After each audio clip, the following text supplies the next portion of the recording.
बिस्मिल्लाहिर्रहमानिर्रहीम। अस्सलाम वालेकुम the students of the spirit school Abdullah campus Kharian class 9th। जैसा कि आपको मालूम है कि लास्ट डे हमने जो है वो स्टार्ट किया था एक्सरसाइज 1.5 में हमने फर्स्ट क्वेश्चन किया था डिटर्मिनेंट फाइंड करना, देन उसके बाद सिंगुलर नॉन सिंगुलर को डिस्कस किया था। आज उसके आगे हम जाके जो है ना वो उसका मल्टीप्लिकेटिव इन्वर्स पढ़ने जा रहे हैं कि मल्टीप्लिकेटिव इन्वर्स क्या होता है। तो मल्टीप्लिकेटिव इन्वर्स जो फाइंड करने का जो हमारे पास मेथड होता है वो क्या होता है, इसका फार्मूला क्या है, ए का inverse multiplicative inverse is equal to adjoint of A over A का mod, adjoint of A over A का मॉड। तो ए हमारे पास सपोज किया A B C D matrix है, तो उसका एडजॉइंट क्या होगा, एक डायगनल पे ए और डी की वैल्यूज़ को हम क्या कर देंगे, चेंज कर देंगे। डी ए की जगह आ जाएगा और ए जो है वो डी की जगह, और दूसरे डायगनल पे बी और सी इन दोनों की साइंस हम चेंज कर देंगे, इन दोनों की साइंस क्या कर देंगे, चेंज कर देंगे। This is called adjoint, this is called as adjoint of A. So A हमारे पास कितना बन गया, सपोज कि हमने एक एग्जांपल में हम लेट करते हैं कि ए इज़ इक्वल टू 1 2 -3 0। सो इसका एडजॉइंट क्या होगा, 0 और 1 रिप्लेस हो जाएंगे और 2 और 3 का साइन क्या हो जाएगा, चेंज हो जाएगा। क्लियर होगी बात। तो यहाँ पे अगर आप जो है ना यहाँ तक बात क्लियर। और इसके डिवाइड में डिटर्मिनेंट होता है, और डिटर्मिनेंट आप ऑलरेडी जो है वो सीख चुके हैं डिटर्मिनेंट कैसे लेते हैं।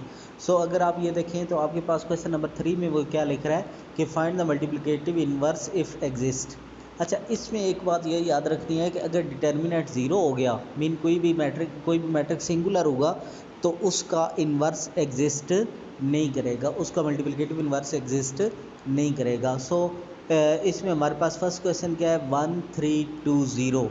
ठीक, तो इसका अगर सोल्यूशन हम देखें तो इसके सोल्यूशन में हमारे पास क्या है, ए इज इक्वल टू कितना है हमारे पास, ये 1 -3 2 0। इसका मल्टीप्लिकेटिव इन्वर्स लेना है। सो इसका फार्मूला क्या है, inverse is equal to adjoint of A और ए का मॉड। पहले हम एडजॉइंट लेंगे, देखें 0 और -1 की प्लेस चेंज हो गई, जबकि 3 2 और 3 के साथ साइन चेंज हो गया। तो सबसे इसका डिटर्मिनेंट फाइंड करेंगे। डिटर्मिनेंट हम कैसे करते हैं, -1 को 0 से मल्टीप्लाई करवाया, 3 को 2 से, और दोनों को माइनस कर दिया, जो ऑलरेडी आप लास्ट डे कर चुके हैं। तो उसके बाद हमने दोनों की वैल्यूज़ फार्मूले में पुट कर दी। फार्मूला हमारे पास क्या है, A inverse is equal to adjoint of A और ए का mod. So adjoint of A की वैल्यू लगा दी और नीचे हमने क्या लगा दिया, ए का मॉड लगा दिया। बात क्लियर हो गई। अच्छा, तो ये हमारे पास -6 है, तो -6 सब पे क्या हो जाएगा, डिवाइड 0/6 कितना होता है, 6 3/6 1/2 2/6 1/3 और 1/6 माइनस माइनस कैंसिल होके जस्ट क्या आ गया, 1/6। सो ये हमारा ए का इन्वर्स का आंसर आ गया। बात क्लियर हो गई, बात समझ में आ गई ना। तो उसके ये हमारे पास है। अच्छा, एक और एक ये थर्ड इसका पार्ट देखें, इसमें सी है। तो सी हमारे पास क्या है, मल्टीप्लिकेटिव इन्वर्स ऑफ सी। इसका हम वही एडजॉइंट पहले लेंगे, एडजॉइंट के बाद हमने डिटर्मिनेंट लिया। तो डिटर्मिनेंट हमने देखा, डिटर्मिनेंट हमारे पास क्या हो चुका है, ज़ीरो हो चुका है। तो डिटर्मिनेंट ज़ीरो है तो हम क्या लिख देंगे, since it is a singular matrix so there is no the solution is not possible. तो इसका जो इन्वर्स है वो एग्जिस्ट नहीं करेगा। बात क्लियर हो गई। तो ये आपके पास तरीका किसका है, ये इस के थ्रू हम क्या लेते हैं, मल्टीप्लिकेटिव इन्वर्स। बसन में आ गई। इसके बाद अगर आप एक्सरसाइज में देखें तो एक्सरसाइज में क्वेश्चन नंबर 4 जो है, 3 क्लियर हो गया।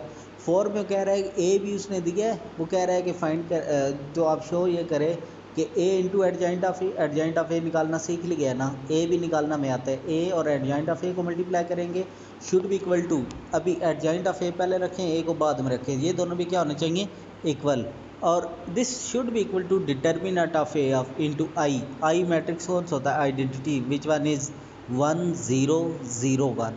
क्लियर होगी बात। तो इनको आपने इक्वल कर लेना है। क्लियर हो गई। इसके ये तीनों पार्ट्स को आपने इक्वल करना है, तीनों का आंसर हमारे पास क्या आना चाहिए, सेम आना चाहिए। एज होमवर्क आपने सॉल्व करना है।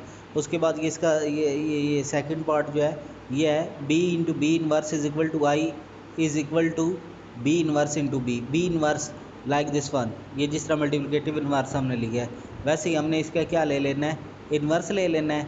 और ये हमारे पास क्या बन जाएगा, बी इन्वर्स, और बी को हमने बी के इन्वर्स से मल्टीप्लाई, आंसर इसका क्या आना चाहिए, आई मीन 1 0 0 1।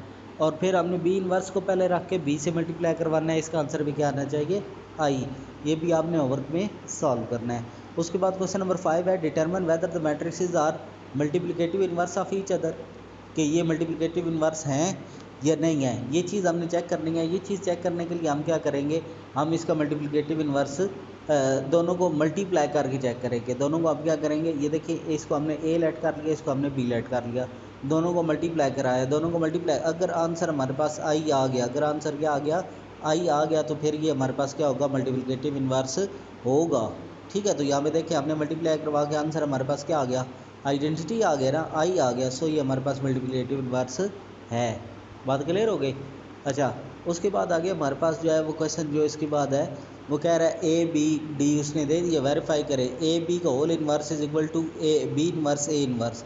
ये इसमें हमने क्या करना है, ए बी का पहले ए बी को मल्टीप्लाई करवाना है लेफ्ट साइड पे, उस सारे का इन्वर्स ले लेना है, इन्वर्स वही मल्टीप्लिकेटिव इन्वर्स, और फिर हमने दोनों को सेपरेटली मल्टीप्लाई करवा के इन्वर्सेस पहले लेने हैं, इन्वर्सेस लेने के बाद उनको हमने क्या कर लेना है, मल्टीप्लाई कर लेने हैं। क्लियर। फिर इसी तरह दूसरी साइड पे डी ए का होल इन्वर्स है, तो पहले डी और ए को मल्टीप्लाई करें, उसका होल इन्वर्स लें, फिर उसको उसकी राइट साइड पे जाएं, उसमें पहले ए का इन्वर्स सेपरेट लें, डी का इन्वर्स लें, जो दोनों के आंसर्स आएँ उनको आपने क्या कर लेना है, मल्टीप्लाई। सही है। सो ये क्वेश्चन नंबर 6 3 4 5 6 ये चारों क्वेश्चन आपके जो है होमवर्क में शामिल होंगे। क्लियर होगी बात। अगर इसमें आपको कोई मसला हो, कोई डाउट हो, तो आप जो है वो सेपरेटली मैसेज करके पता कर सकते हैं। Thank you so much. अल्लाह हाफिज़।